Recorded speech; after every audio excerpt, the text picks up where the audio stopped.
Banyak orang bertanya-tanya, sebab faktanya sehari-hari, itu orang percaya pun mengalami hal-hal yang tidak diinginkan. Orang percaya tidak kebal terhadap masalah dunia ini. Orang percaya pun mengalami, ini menimbulkan pertanyaan. Seperti kesulitan ekonomi, seperti kok jodoh saya nggak datang-datang, pergi kemana dia? Seperti bisnisku kok nggak sukses. Saya sudah jaga kesehatan kok masih sakit. Kok bisa sakit ya Pak? Orang tua saya kok bisa meninggal. Kekasih saya, pasangan hidup saya sakit parah Pak. Sudah gitu anak saya kena leukemia. Yang satunya lagi autis. Padahal saya taat ke gereja loh Pak. Saya tidak pernah buat salah, saya kerja keras. Banyak orang bertanya-tanya, kenapa semua ini terjadi dalam hidupku? Kalau kita ada yang konseling sama kita, kebanyakan pertanyaannya itu. Kenapa ya Pak? Apa aku berdosa ya Pak? Apa salahku ya? Pertanyaan ini sangat logis loh.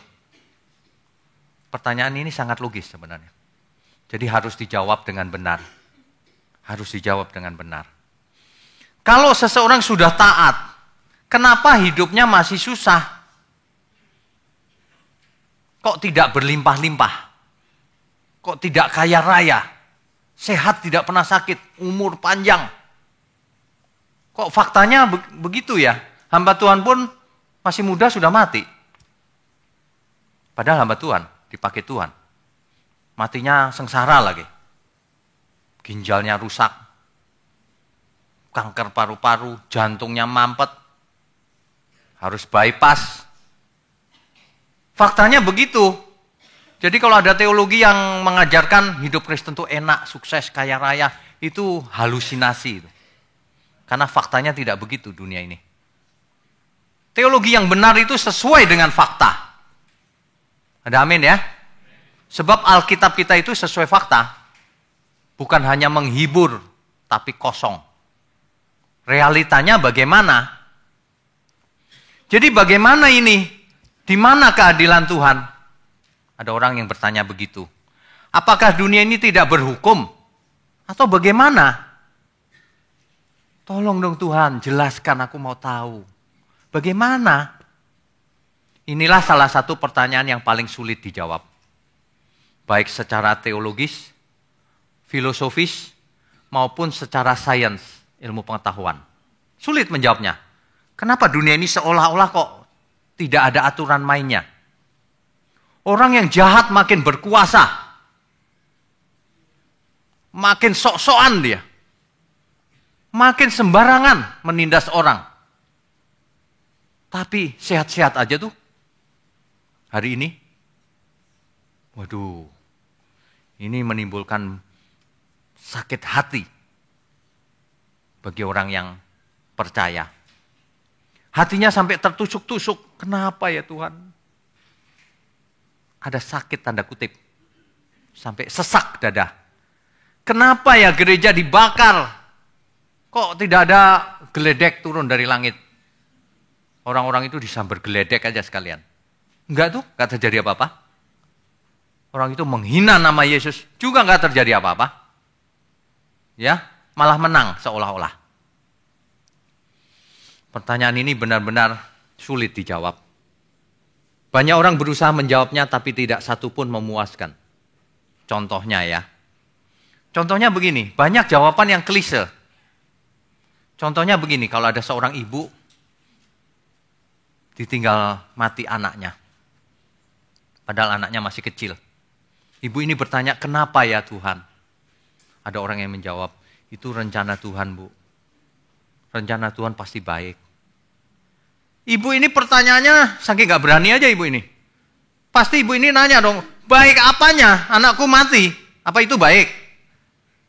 Banyak pertanyaan yang tidak terjawab loh sebenarnya. Cuma orang gak berani aja nanya langsung.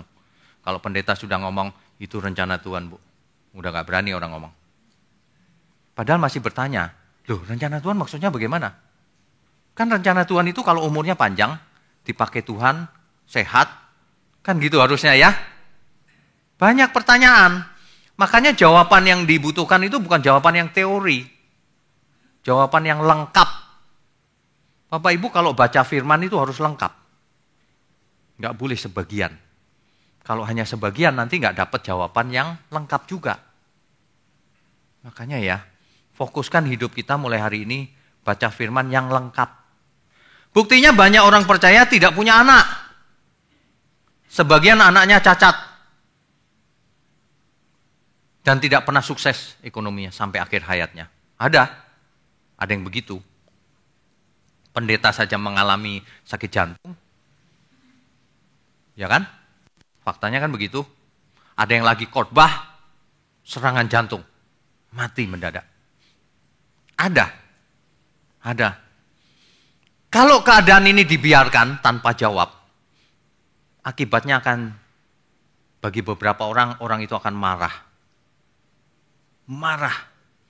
Ketika seseorang ditinggal orang yang dikasihinya, dia marah. Kenapa hal ini terjadi? Merasa tidak adil, merasa diabaikan oleh Tuhan. Tuhan, mana pertolonganmu? Merasa diabaikan. Ini bahaya. Fakta yang membingungkan ini sebenarnya bukan hal baru. Sebab dari zaman Alkitab zaman dulu sudah terjadi hal itu. Hal ini sudah terjadi sejak zaman dulu. Jika seseorang tidak dapat melihat gambar besarnya, sebenarnya apa yang terjadi ya? Maka seseorang akan mudah terjerumus kepada pengertian yang salah yang menyebabkan ia tersesat. Bayangkan kalau seseorang memakai akalnya saja, logikanya saja, tanpa pengetahuan Alkitab yang lengkap. Orang di luar sana berpikirnya begini, ngeledek kita. Katanya Tuhanmu maha kuasa dan kasih adanya. Kalau dia maha kuasa, mamamu gak akan mati. Suamimu gak akan selingkuh, anakmu gak akan cacat. Gitu. Orang di luar sana ngomongnya begitu. Buktikan mana kuasa Tuhanmu. Kemungkinannya cuma 2 kata orang di luar sana, atau 3 bahkan. Yang pertama, Tuhanmu memang maha kuasa, tapi dia bukan kasih. Dia nggak mau nolong kamu. Pakai logika soalnya. Iya benar, kalau logikanya gitu, seolah-olah benar kan? Seolah-olah. Atau, Tuhanmu itu, yang pertama Tuhanmu nggak maha kuasa, makanya nggak bisa nolong. Yang pertama Tuhanmu maha kuasa, tapi tidak mau nolong. Atau dua-duanya, memang tidak maha kuasa dan tidak mau nolong. Bahaya kan pikiran seperti itu. Atau jangan-jangan nggak ada Tuhan. Makanya dunia ini begini. Itu pikiran-pikiran orang fasik begitu loh. Seolah-olah masuk akal. Makanya kau seperti ini nasibnya. Kau sudah taat kan padahal kenapa begini? Nah, makanya pagi topik yang penting sebenarnya. Kesimpulan tadi itu memang secara logis kelihatannya benar, tapi berbahaya. Orang bisa berakhir menjadi agnostik. Agnostik itu, ya Tuhan ada sih tapi bodo amat deh, gak ada urusan sama aku. Itu agnostik. Atau bahkan ateis. Gak ada Tuhan. Karena pikirannya begitu. Manusia ingin bukti yang bisa dilihat, bisa dirasa. Bahwa Tuhan itu ada. Bahwa dia maha kuasa. Bahwa dia kasih adanya. Manusia pengennya buktinya nyata. Teolog aja menjawab begini. Sebenarnya gak ada orang baik di dunia ini. Makanya ditimpa kemalangan. Karena gak ada orang baik. Kata teolog begitu. Sebab sesungguhnya semua manusia sudah jatuh dalam dosa, makanya nggak ada yang baik. Itu bukan jawaban. Lalu pertanyaan orang-orang nggak terjawab lagi kan? Kan Tuhan sudah mati di kayu salib. Segala kutuk sudah dipatahkan di kayu salib. Ada amin nggak? Kok masih terjadi? Nah ini pertanyaannya itu sebenarnya. Jadi orang nggak bisa jawab kamu sebenarnya nggak baik. Oh nggak bisa. Kenapa? Karena Tuhan curahkan anugerahnya. Agar setiap orang yang menerimanya menjadi anak-anak Allah. Segala kuasa loh diberikan. Jadi jawaban roh itu nggak bisa dipakai. Karena nggak ada orang baik katanya. Memang, tetapi Tuhan mati buat kita. Supaya kita menjadi sempurna. Digarap menjadi sempurna. Ya, jawaban klise begitu nggak memuaskan. Orang yang lagi menderita. Tidak banyak orang yang ditolong dengan jawaban itu. Yang menjadi pertanyaan itu sebenarnya begini loh. Setelah Tuhan Yesus mati di kayu salib, segala kutuk sudah dipatahkan, orang yang menerimanya diberi kuasa supaya menjadi anak-anak Allah, lalu banyak orang menerimanya dan berusaha taat, meskipun belum sempurna. Seolah-olah tidak dilindungi oleh Tuhan, seolah-olah masih bisa sakit. Ya tadi itu hal-hal semuanya. Aduh Pak, hidupku Pak, suamiku selingkuh. Udah suamiku selingkuh, ekonomiku murat-marit. Ekonomiku murat-marit, anakku sakit. Yang kecil kena kanker. Yang satu lagi narkoba. Ini hidup bagaimana ya Pak? Tetap gak menjawab kan? Tetap tidak menjawab pertanyaan itu. Nah, kita harus menjawab semua pertanyaan ini berdasarkan Alkitab. Tidak boleh berdasarkan pikiran sendiri. Sebenarnya pertanyaannya bisa dibalik begini. Oke deh, memang tidak ada yang orang baik. Teolog tadi kan ngomong begitu. Makanya ditimpa kemalangan. Pertanyaannya orang dibalik. Itu Pak, yang koruptor, yang jahat sekali itu, kok dia tidak mengalami apa-apa? Keluarganya besar, sehat, tiap tahun ke luar negeri sering, aman. Padahal memeras orang, menipu orang loh dia. Banyak di dunia ini penipu, pemeras, penjahat. Banyak, tapi duduk di gereja. Profesinya macam-macam. Banyak. Saya nggak mau ngomong aja. Banyak sekali. Tapi mereka Pak, aman-aman saja. Udah gitu beribadah lagi Pak. Sakit hatiku Pak. Dia aman-aman saja beribadah lagi Pak. Jangan-jangan dia masuk surga juga Pak. Aduh sakit Pak. Kita harus menjawab bukan berdasarkan satu ayat, dua ayat atau beberapa ayat. Harus seluruh Alkitab. Bukan berdasarkan satu kasus atau dua kasus di Alkitab. Harus seluruh kasus. Jadi harus Alkitabiah, bukan ayatiah. Harus seluruh kasus, bukan kasuistik. Banyak orang ayatiah dan kasuistik. Nggak lengkap. Ya, nggak lengkap. Kita akan mulai studi kasus kita dengan membuka Mazmur pasal 73. Mazmur ini suatu kasus yang sangat menarik. Salah satu kasus. Nanti kita akan lihat banyak kasus. Kita buka Mazmur pasal 73. Dan kita harus konsentrasi penuh. Sebab inilah kebenaran. Ya. Pemazmur di zaman itu mempunyai pengertian begini. Kalau Allah itu memang baik bagi mereka yang tulus dan hatinya bersih. Itu di ayat 1 tuh. Allah baik bagi mereka yang tulus dan bersih hatinya. Itu pengertian pemazmur. Jadi kalau taat pasti diberkati, dilindungi.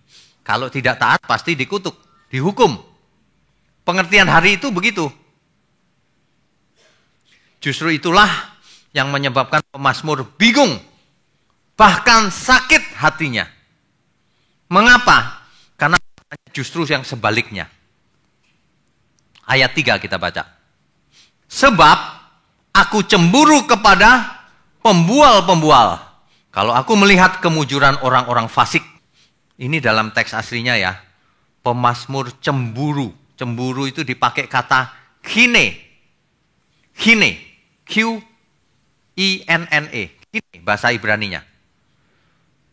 Pemazmur khine. Khine itu selain cemburu, sakit hati. Marah. Tuhan, kenapa begitu ya? Dia itu mujur, Tuhan. Khine. Kepada orang-orang yang sombong. Sombong dalam bahasa Ibraninya halal. Halal itu artinya sombong, bahasa Ibrani. Ya. Jadi pemazmur sakit hati, lihat orang sombong, lihat orang gak benar. Dia gemuk dan kuat dan sehat, Tuhan. Sedangkan aku, setiap hari aku kena tulah. Setiap pagi aku kena pukulan, disesah. Pemazmur ngomong begitu kan? Nanti dibaca di rumah pelan-pelan. Pemazmur itu sakit hatinya, itu ayat 4. Di ayat keempat itu, setelah kesakitan tidak ada pada mereka, sehat dan gemuk tubuh mereka. Waduh, sehat dan gemuk tubuh mereka. Keadaannya mereka itu shalom, damai. Aku dipukul tiap hari, dihukum tiap pagi. Kok mereka aman ya Tuhan? Hatiku sakit Tuhan. Ini pemazmur ini. Bahkan mereka berani mengejek langit. Mengejek Allah. Itu di ayat 9 dan 11. Mereka ngeledek loh. Ke langit dan ke Allah, ke Elohim. Waduh. Makanya pemazmur sampai frustasi. Pemazmur sempat frustasi loh. Ia berkata begini. Ayat 13. Sia-sia sama sekali aku mempertahankan hati yang bersih. Dan membasuh tanganku tanda tak bersalah. Namun sepanjang hari aku kena tulah. Dan kena hukum setiap pagi. Percuma nih Tuhan. Aku sudah jaga hati bersih. Aku tidak pernah buat salah. Kok aku malah kena hukuman tiap pagi. Kena tulah. Mereka sehat-sehat. Gemuk-gemuk. Kaya raya. Shalom lagi. Bahkan beribadah lagi Tuhan. Kulihatin dia beribadah. Di sampingku lagi Tuhan. Udah gitu aminnya kenceng lagi Tuhan.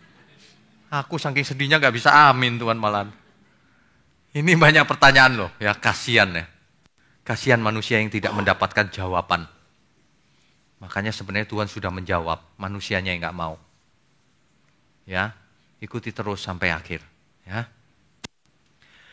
Mazmur ingin mengerti sebenarnya. Apa sih sebenarnya yang terjadi ini?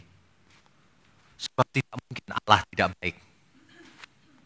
Tidak mungkin Allah tidak baik.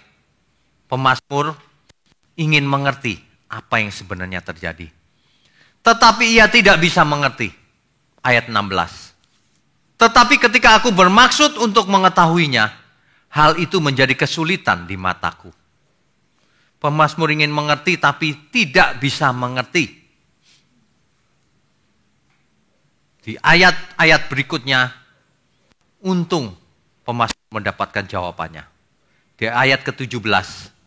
Sampai aku masuk ke dalam tempat kudus Allah dan memperhatikan kesudahan mereka.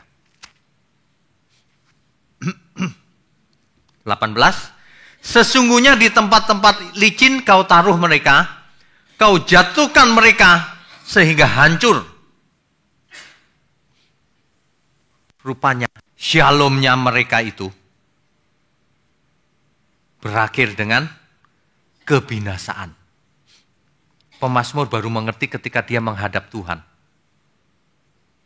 Mendekati Tuhan. Bahwa orang fasik itu kelihatannya happy. Dan memang happy di dunia ini. Tapi ujungnya maut. Ternyata mereka ada di jalan-jalan licin. Kau jatuhkan mereka, kau hancurkan mereka. Pemazmur mendapatkan jawaban. Bahwa akhir dari semuanya ini kebinasaan orang-orang fasik. Tidak ada orang fasik beribadah gitu ya, terus masuk surga. Lah kok enak di dunia happy, aman, masuk surga lagi. Gak ada. Kebinasaan. Belum pernah ada satu ayat pun di Alkitab, orang fasik akan selamat. Gak ada. Perhatikan baik-baik. Orang fasik kesudahannya, akhir hidupnya, bahkan kekekalannya, dia akan binasa. Itu kebenaran yang pertama. Yang kedua, pemazmur yang menjaga hati bersih, memang setiap hari kena tulah. Dan tiap pagi dipukul, mendapat pukulan. Apakah dilepaskan Tuhan? Tidak, itu kejadiannya terhadap pemazmur. Tetapi pemazmur tahu bahwa ujungnya orang fasik binasa. Keadaan dia justru dipukul Tuhan itu, supaya dia menjadi alat di tangan Tuhan. Supaya pemazmur menjadi hebat, sahabat Tuhan. Kita akan melihat banyak-banyak kasus nanti, tidak hanya pemazmur. Itulah kita akan belajar dari setiap kasus, lalu kita tarik kesimpulannya. Ya, jangan satu kasus. Kalau cuma satu kasus bisa salah lagi nanti. Ya. Nah, yang menjadi luar biasa itu adalah pemazmur ini ketika sebelum mendapatkan jawaban itu, tetap saja dia sikapnya benar. Hebat. Orang fasik itu, di ayat ke-20-nya, seperti mimpi pada waktu terbangun, ya Tuhan, pada waktu terjaga, rupa mereka kau pandang hina. Itu orang yang berkuasa, gak benar, kaya raya, hidupnya shalom, beribadah lagi. Tetapi dia jahat sekali, fasik hidupnya. Ketika hidup ini seperti mimpi loh Bapak Ibu. Sebentar saja. Kemudian kita terbangun di kekekalan. Ketika terbangun orang fasik, dipandang hina mukanya oleh Tuhan. Waduh, kalau Tuhan yang pandang hina, binasa dia. Hari itu nggak ada ampun lagi, sudah terlambat. Jadi jangan kita sampai iri hati sama orang fasik. Kesudahan mereka kebinasaan. Tapi banyak orang yang tidak mengerti memang merasakan apa yang dirasakan pemazmur memang. Aduh Tuhan, hatiku seperti ditusuk-tusuk. Pinggangku seperti ditusuk-tusuk. Buah pinggangku, ginjalku. Itu ungkapannya Daud tuh. Ungkapannya pemazmur. Aku sampai sakit hati Tuhan. Kenapa ya dia udah nipu aku Tuhan. Aku bangkrut gara-gara dia. Tapi dia tenang-tenang saja tuh Tuhan. Di gereja malah jadi pelayan Tuhan. Aku jemaatnya Tuhan. Loh, gimana gak sakit hati coba? Bisa sakit hati loh banyak orang. Tapi kita harus jadi seperti pemazmur. Ada amin? Coba perhatikan sikap pemazmur. Ayat 25 dan 26. Ayat 25 dan 26. Siapa gerangan ada padaku di surga selain engkau? Selain engkau tidak ada yang kuingini di bumi, kata pemazmur. Sekalipun dagingku dan hatiku habis lenyap, gunung batuku dan bagianku tetaplah Allah selama-lamanya. Ketika pemazmur menghadapi hal yang sulit ini, pergumulan ini, pemazmur tetap percaya sama Tuhan. Sikapnya luar biasa. Ada sebagian orang ketika menghadapi masalah lari. Berkhianat sama Tuhan. Tapi pemazmur luar biasa. Pemazmur benar-benar, sekalipun dagingku dan hatiku habis lenyap, gunung batuku dan bagianku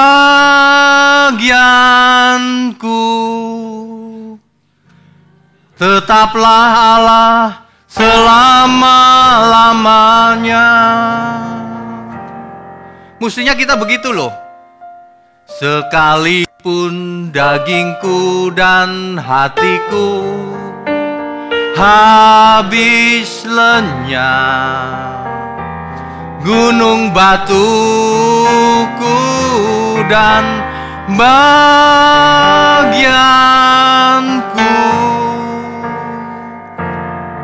Tetaplah Allah selama-lamanya.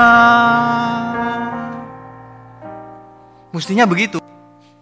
Aku memang sengsara ini Tuhan.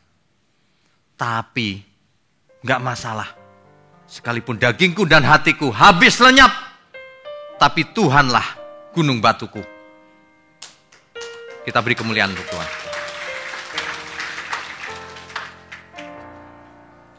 Sikap pemazmur inilah Tuhan pasti berkenan.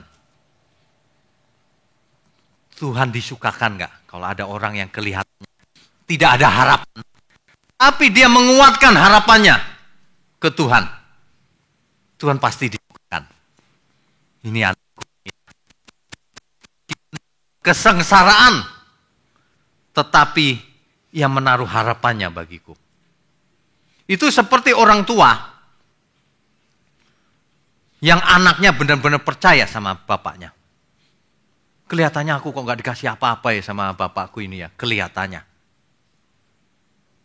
Tapi dia tetap mencintai orang tuanya. Orang tuanya senang banget tuh.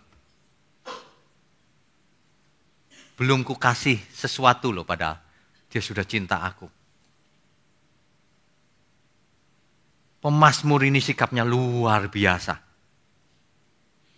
Kalau kita perhatikan akhir dari fakta ini, kasus ini, memang keadaan pemazmur tidak berubah sih. Tapi sikap hatinya yang luar biasa. Kalau ia mendapatkan tulah setiap hari, dipukul setiap pagi, dihukum setiap pagi, tapi Tuhan tetap bagianku. Itu lebih hebat dari semua mujizat. Amin. Jangan ke gereja cuma mau cari mujizat. Sikap hati yang lebih penting. Mau cari Tuhan, mau modus. Mau cari mujizat, mau cari berkat, mau cari kesembuhan, tok. Itu modus namanya. Kita cari Tuhan itu asasnya devosi, penyembahan, mempersembahkan diri, bukan cari untung.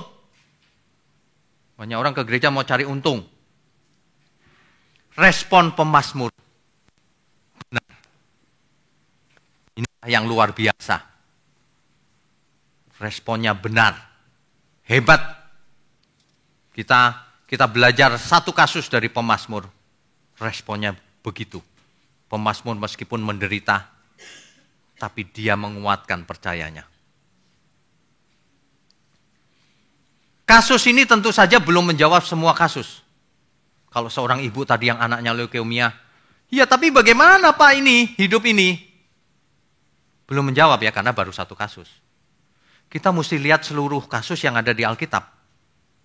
Makanya Bapak Ibu jangan pernah membaca Alkitab sedikit-sedikit.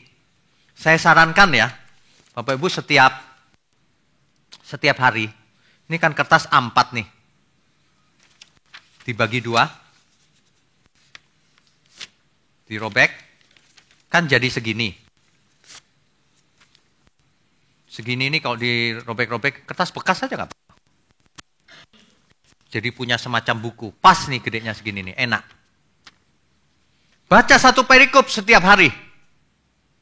Satu kasus demi kasus. Supaya mengerti. Dan bikin ringkesannya.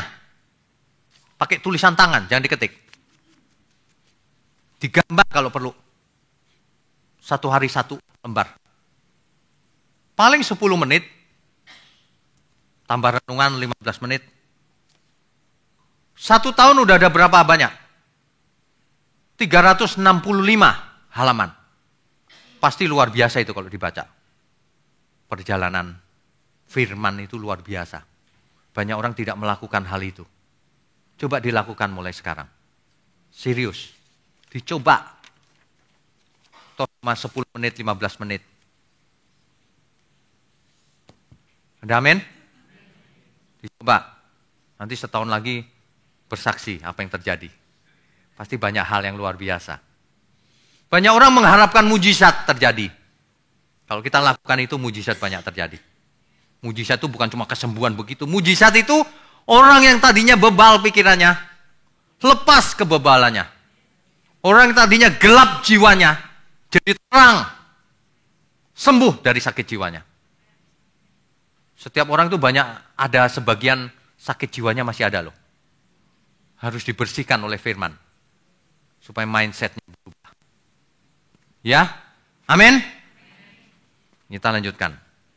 Kalau kita perhatikan Alkitab, ada banyak kasus ya.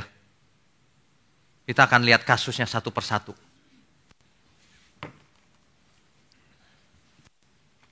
Kasus pertama, apa penyebab seseorang menderita?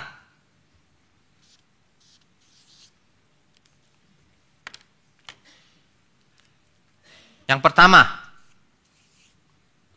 agar nama Tuhan dipermuliakan. Ini kasus yang pertama di Alkitab ada. Contohnya Yohanes 9 ayat 1 sampai 3.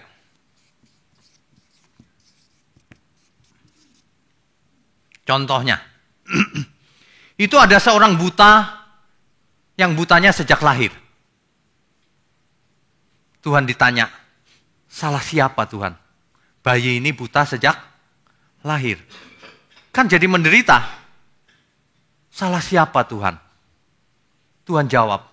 Orang-orang nanya, salah orang tuanya kah? Orang tuanya dosa kali, ini kutuk kali. Gitu. Tuhan jawab, bukan salah siapa-siapa. Agar nama Tuhan dimuliakan. Apa maksudnya? Bayi itu buta sejak lahir, lalu ketemu Tuhan. Itu kan kasusnya ketemu Tuhan tuh. Lalu dicelikan mata orang buta ini. Sehingga nama Tuhan dimuliakan. Melalui kejadian mujizat itu. Ada amin? Ya, itu kan kasus itu Pak. Kalau kasus saya enggak tuh. Bayi saya tetap buta. Oh iya memang, kan ini salah satu kasus. Jadi ada kasus tertentu. Kalau seseorang menderita, supaya nama Tuhan dimuliakan. Ketika kita mendapatkan sesuatu yang membuat kita menderita, kita harus tahu apakah ini nama Tuhan dimuliakan ya. Kalau karena ini nama Tuhan dimuliakan ya nggak ada masalah dong. Kan untuk Tuhan. Benar ya? Ini salah satu kasus. Ada para rasul yang mati.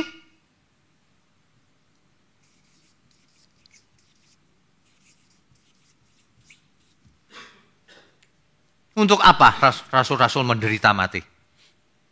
Kan untuk Tuhan. Itu menderita sekali loh para rasul. Bapak Ibu boleh baca itu, para rasul matinya bagaimana. Ada yang diseret, kakinya satu ditarik kuda sana, satunya sana, tangannya sana-sana. Lepas semuanya. Ada yang diseret di sepanjang jalan, habis dagingnya. Ada yang ditusuk, disate. Ada yang dibakar, ada yang dipancung. Ada yang disalib terbalik. Penderitaannya luar biasa. Tapi untuk Tuhan. Ada penderitaan yang memang untuk Tuhan. Siapa lagi? Bapak-bapak gereja mula-mula, banyak yang mati.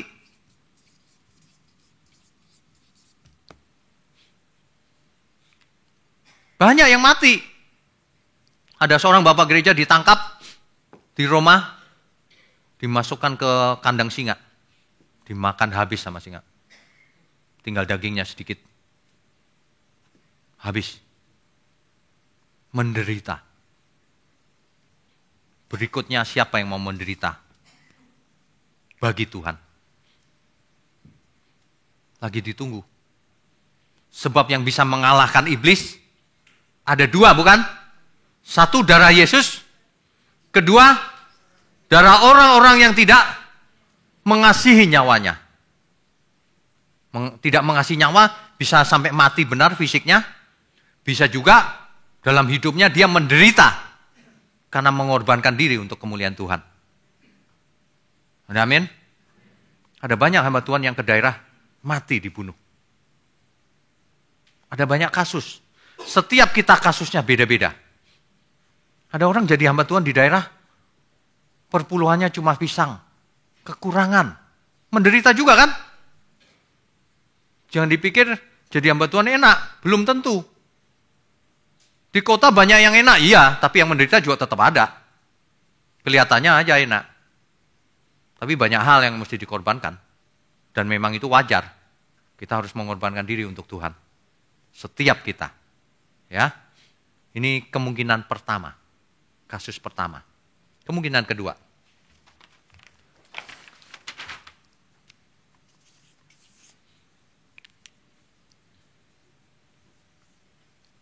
Iblis diizinkan Tuhan mencobai. Diizinkan untuk mencobai. Diizinkan Tuhan loh untuk mencobai iblis itu. Masih ingat nanti dibaca di rumah kisah Ayub yang lengkap. Ayub. Ayub mesti dibaca lengkap di rumah. Kita akan bahas sepintas ya soal Ayub, karena masih banyak bahannya. Ayub itu adalah orang saleh dan jujur yang takut akan Allah. Tidak ada orang seperti Ayub di zamannya. Artinya dia orang benar di zaman itu ya, dengan levelnya perjanjian lama tentunya. Di zaman Ayub orang mempunyai pengertian kalau taat diberkati, kalau tidak taat dikutuk. Itulah sebabnya Ayub mempersembahkan korban bakaran bagi anak-anaknya supaya diampuni. Kan begitu kan? Tapi apa yang terjadi? Tiba-tiba ternaknya dirampok, hilang. Anak-anaknya laki-laki dan perempuan mati. Bahkan dia sendiri boroknya dari kaki sampai kepala. Mengerikan. Dia bingung menghadapi hal itu. Kok aku menderita begini ya? Salahku apa ya Tuhan? Salahku apa? Kayaknya aku nggak punya salah deh. Dia bingung. Dia frustasi. Sahabat-sahabatnya 3 datang bukannya menghibur apa malah nyala-nyalain. Kamu buat salah kali. Tuhan kita itu Tuhan yang baik. Kalau dia menghukum kamu, kamu pasti ada salahnya. Ayub bilang, kamu ya. Wah, marah-marahan tuh. Sahabat. Kamu ya. Waduh. Akhirnya Daud sempat frustasi. Kok Daud? Ayub sempat frustasi. Ayub berkata begini, salahku apa Tuhan? Nantangin Tuhan dia. Kebangetan kalau itu sudah kelewatan. Tuhan datang dalam badai. Ayub ditantang sama Tuhan. Kalau kau laki-laki jawab pertanyaanku. Kemana kamu waktu aku meletakkan dasar bumi? Ukuran-ukurannya. Kamu tahu? Pertanyaannya berapa pasal itu dari Tuhan? Ayub pasti diam 1000 bahasa. Mati dia. Ketakutan. Ditanya Tuhan macam-macam. Kamu tahu gak? Itu. Kambing gunung. Melahirkan gimana? Ya nggak tahu loh ya. Bapak Ibu tahu kambing gunung nggak? Kambing yang adanya di bukit-bukit. Nggak mau dia turun ke bawah. Ya pasti sembunyi dia. Tuhan tahu semuanya. Dasar laut, dasar bumi dan sebagainya. Akhirnya Ayub hebat. Ayub hebat juga tuh.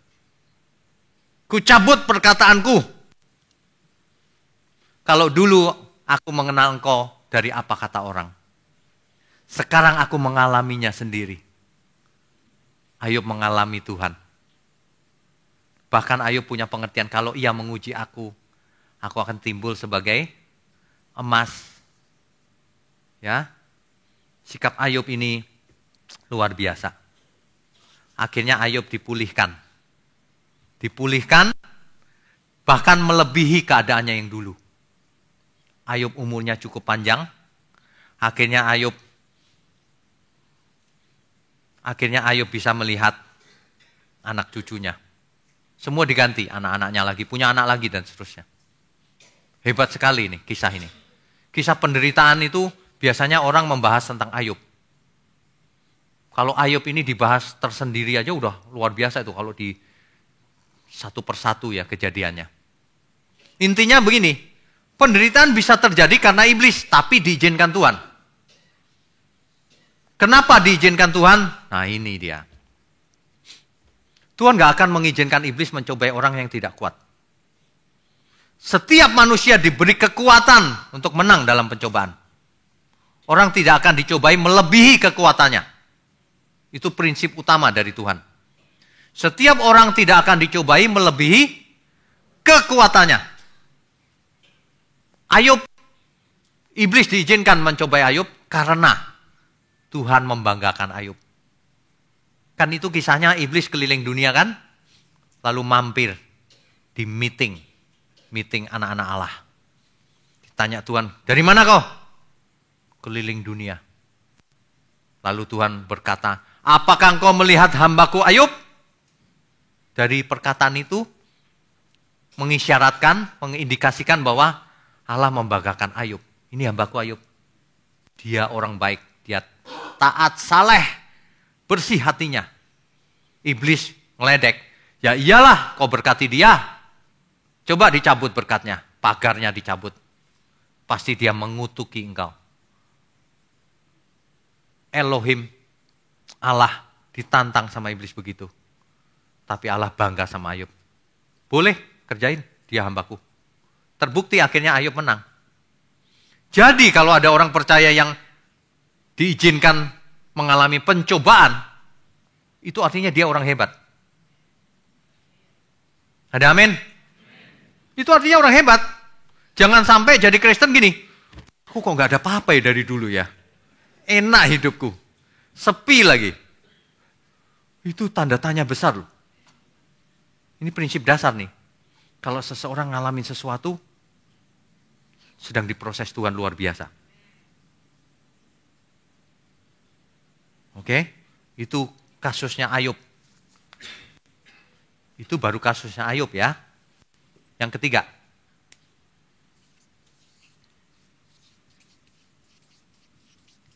Kesalahan diri sendiri. Seseorang menderita bisa karena kesalahan diri sendiri, bukan? Ya iyalah. Hukumnya apa? Barang siapa menabur, dia menuai. Tabur tuai hukumnya. Ini adalah hukum tabur tuai. Hukum tabur tuai. Seseorang makannya aja gak benar. Makan lemak. Saya sering kasih contoh kan, sate babi 40 tusuk. Sate ayam kulitnya doang 30 tusuk. Gak boleh tersinggung ya. Gak boleh tersinggung. Ini hari ini harus dibukakan. Sate kambing 20 tusuk. Jadi total berapa tusuk tuh? Ya memang saya lebih-lebihin sih contohnya. Nah, udah begitu berharap dia sehat. Ya kan gak mungkin dong. Apa yang ditabur dituai. Yang konyol itu orang yang sok rohani. Hamba Tuhan yang tidak mengerti hukum tabur tuai. Dia pikir kalau dia ada di pihak Tuhan, lalu ada dispensasi dari surga. Nanti lemaknya hilang sendiri, Pak. Kan makanan kita dikuduskan oleh firman. Apa maksudnya? Makanya banyak orang menumpangkan tangan ketika makan, diimani saja. Ditumpangkan tangan, diusir-usir jahat, roh kolesterolnya. Roh kolesterol diusir. Dalam nama Yesus keluar kolesterol. Ya nggak keluar loh kolesterol, nggak ada rohnya. Iyalah, semua roh diusir. Enak bener kalau bisa ya. Kalau bisa kita makan apa aja dah, kita usirin dulu sebelumnya. Apa dikecor-kecorin minyak urapan atau apa gitu. Enak aja. Barang siapa menabur, dia menuai. Orang akan menuai persis seperti yang ditaburnya. Kalau yang ditabur biji semangka, tuaiannya buah Semangka. Nggak ada biji semangka yang ditabur tuaiannya buah kedondong. Nggak ada. Orang nggak bisa dipercaya mulutnya. Janji hari ini ya. Tapi nggak ada kabarnya hari ini. Di telepon udah nggak ngangkat. Coba bayangin. Besoknya muncul lagi. Hari ini deh. Habis itu di telepon nggak muncul lagi. Kayak begitu orang mau suka sama kamu. Tabur tuai. Hukumnya tabur tuai. Kamu memang nggak bisa dipercaya. Mana mau orang bergaul sama kamu, bersahabat. Iya kan, tabur tuai kan? Makanya kamu bisnis apapun gagal. Oh, nggak bisa dipercaya. Semuanya tabur tuai. Kesalahan diri sendiri. Ada orang buka restoran.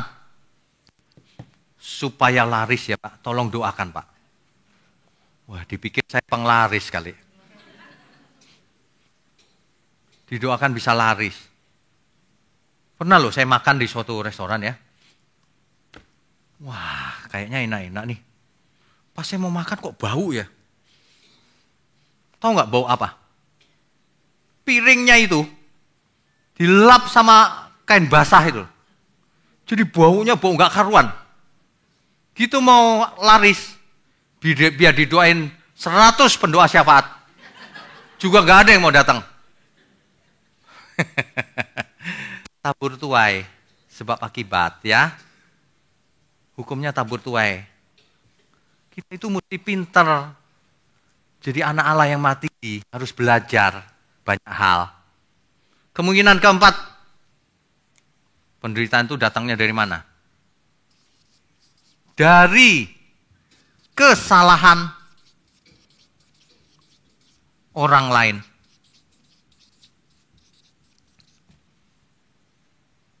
Iya dong. Tapi nggak adil dong Pak. Orang lain yang salah kok kita yang menderita. Pertanyaannya logis, memang logis sih. Nggak adil Pak. Ada orang nyetir mabok. Saya udah hati-hati Pak. Ditabrak. Bisa kan? Bisa. Ada orang sudah hati-hati. Berteman sama sesama di gereja. Hati-hati dong udah. Di luaran nggak mau, yang seiman aja dah. Aman bener. Justru itulah yang menipu dia. Manusia itu tertipu bukan oleh orang yang nggak kenal. Yang menipu kita itu, yang menipu orang itu, justru teman baiknya. Bener gak? Hati-hati. Udah hati-hati Pak saya. Loh, kan ini teman baik saya Pak, seiman, sepelayanan lagi Pak. Kok bisa dia nipu saya ya Pak? Ya bisa. Yang membuat orang lain jadi korban atau menderita. Sebab orang lain, bukan kesalahan diri sendiri. Bisa terjadi. Kenapa? Karena dunia ini sudah jatuh dalam dosa. Ingat gak dulu Habel salahnya apa? Gak ada kan? Dibunuh oleh Kain. Kain gak benar emang. Dunia ini banyak loh. Orang jadi korban. Dia gak salah sih. Dan kalah lagi. Misalnya di pengadilan, kasus. Yang benar kalah. Waduh, dia bisa sakit hati loh. Aduh Tuhan, tunggu tanggal mainnya. Tunggu tanggal mainnya. Kau boleh menang di dunia. Umurmu pendek. Sepanjang-panjangnya 100 tahun. 100 tahun itu berapa sih? Ya, tunggu tanggal mainnya. Dunia ini memang gak sempurna. Sudah jatuh dalam dosa dan dikutuk. Bahkan dunia ini kelak akan jadi Gehenna. Neraka. Limnentopuros, danau api. Danau api suatu hari. Jadi memang bukan dunia ini tujuan kita. Dunia ini penuh dengan orang-orang jahat. Jadi kita pasti ada yang mengalami ditipu dan sebagainya, pengalaman. Pasti pernah, karena orang lain ya. Karena orang lain. Makanya kita mesti hati-hati. Kalau sudah hati-hati tetap kena, ya sudah, karena sudah berusaha kan. Tapi jangan sembrono. Kalau kita sembrono yang rugi kita sendiri. Apalagi salah sendiri. Kan konyol tuh. Tuhan, kenapa pencobaan ini ada padaku Tuhan? Tuhan bilang, loh kawan kau sendiri yang mencobai diri sendiri. Tiap hari makan kambing ya tekanan darah tinggi lah. Kenapa kau tanya aku, kata Tuhan. Kan tabur tuai, benar gak? Termasuk kesalahan orang lain.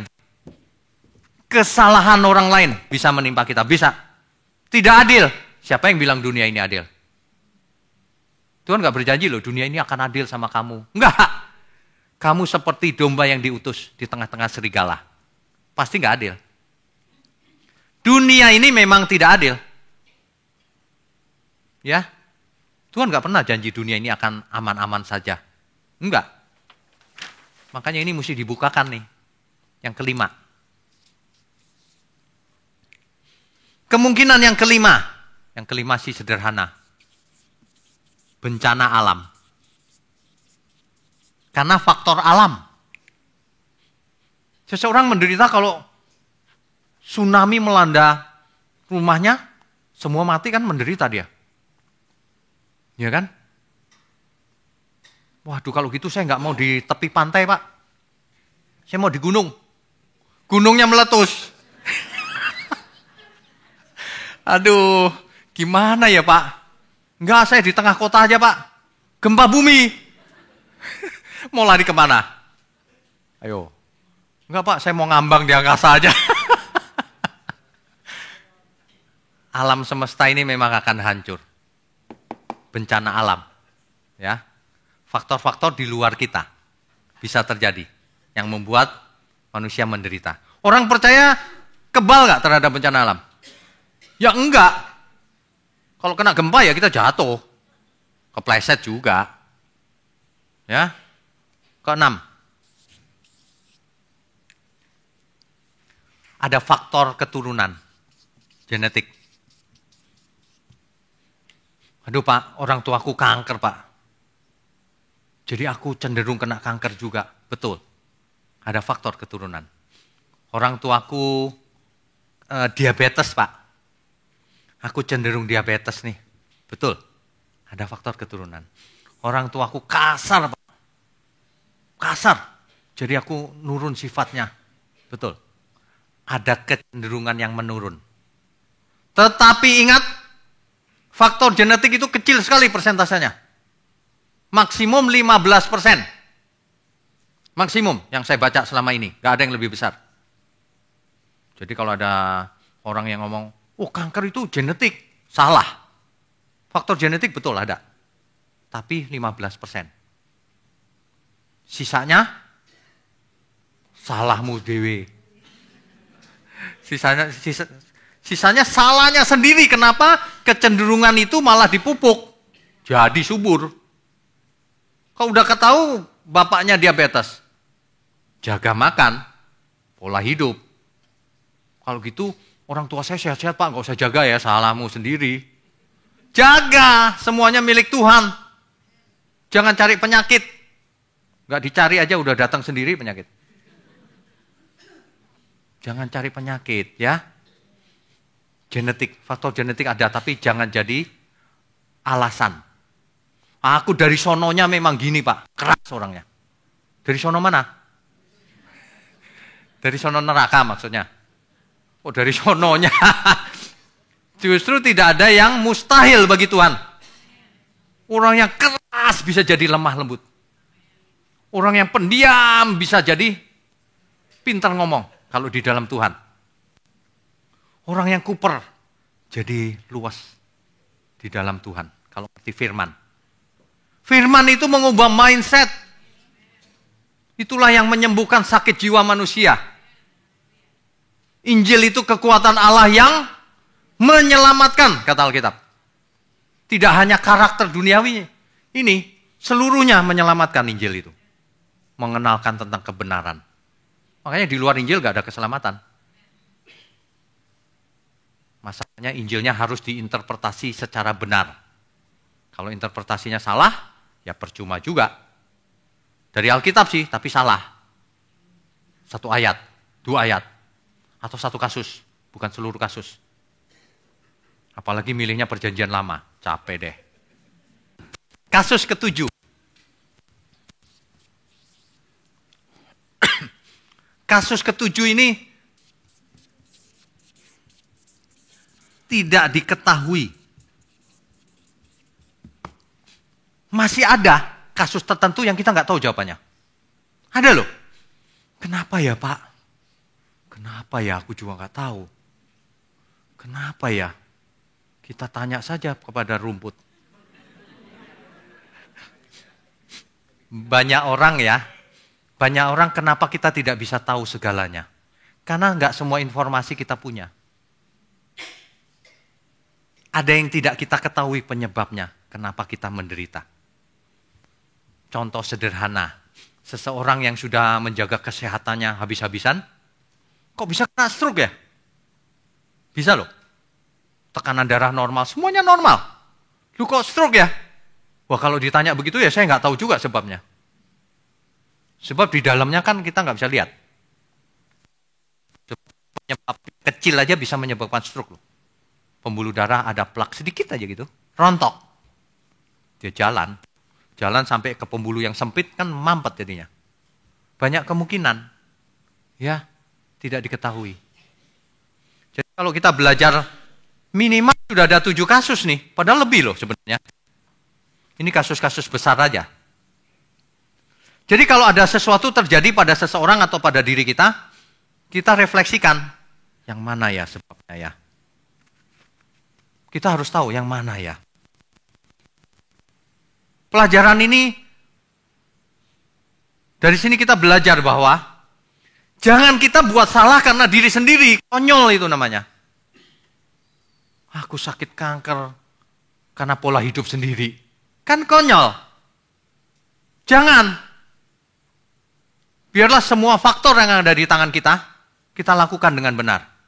Bagian kita lakukan dengan benar. Semuanya persembahkan untuk Tuhan. Ada amin ya? Di luar kontrol kita, faktor-faktor di luar itu, ya biarlah terjadi. Kenapa? Karena roh Allah ada tinggal dalam diri kita. Kalau itu terjadi pasti seizin Tuhan. Pasti. Tidak diizinkan iblis sembarangan nyerang kita oleh Tuhan. Gak bisa, iblis gak bisa menyentuh kita, gak bisa. Karena gak ada izin. Kecuali diizinkan, kasus khusus itu. Gak bisa. Beda dengan orang dunia. Kalau orang dunia, iblis bisa suka-suka. Apalagi kalau dia dekat. Mempersembahkan diri ke okultisme, ke dukun dan sebagainya. Ada di tangan iblis itu. Kita enggak di tangan iblis, kita ada bersama Tuhan. Kalau orang menghayati hal itu, pasti jiwanya tenang. Shalom yang sebenarnya itu. Ada amin ya? Bayangkan orang fasik, gemuk, sehat, kuat lagi badannya. Bukan kita deh. Saya misalnya, kurus begini. Aduh. Jadi kadang-kadang memang ada penderitaan yang kita alami. Ini belum selesai loh. Ini baru kasus-kasus di Alkitab. Pertanyaan orang balik lagi, tapi kalau bukan salah kita, adil apa enggak itu Tuhan? Masa orang lain yang salah, kita yang menderita? Bagaimana ini? Oke, seandainya kita mau persoalkan keadilan, coba dipikir baik-baik.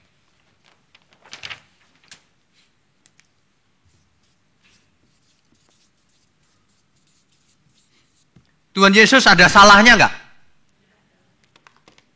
Enggak ada kan? Kenapa harus mati di kayu salib? Adil enggak itu? Adil enggak? Yang tidak bersalah disalib. Enggak adil kan? Jangan ngomong keadilan. Kita itu dari tidak ada menjadi ada itu sudah luar biasa. Enggak bisa kita menuntut keadilan. Enggak adil ya Tuhan ya. Orang lain yang salah kok kita yang ditimpa jadi menderita. Kamu pikir dong ini. Tuhan Yesus disalib. Adil nggak itu? Nggak adil. Tema dunia ini memang bukan keadilan. Tema dunia ini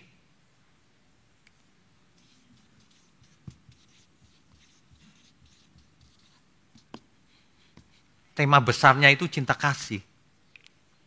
Dunia ini tanpa cinta luar nothing. Tuhan aja, aku adalah kasih. Kalau Tuhan mati bukan soal adil. Karena dia mengasihi kita. Amin.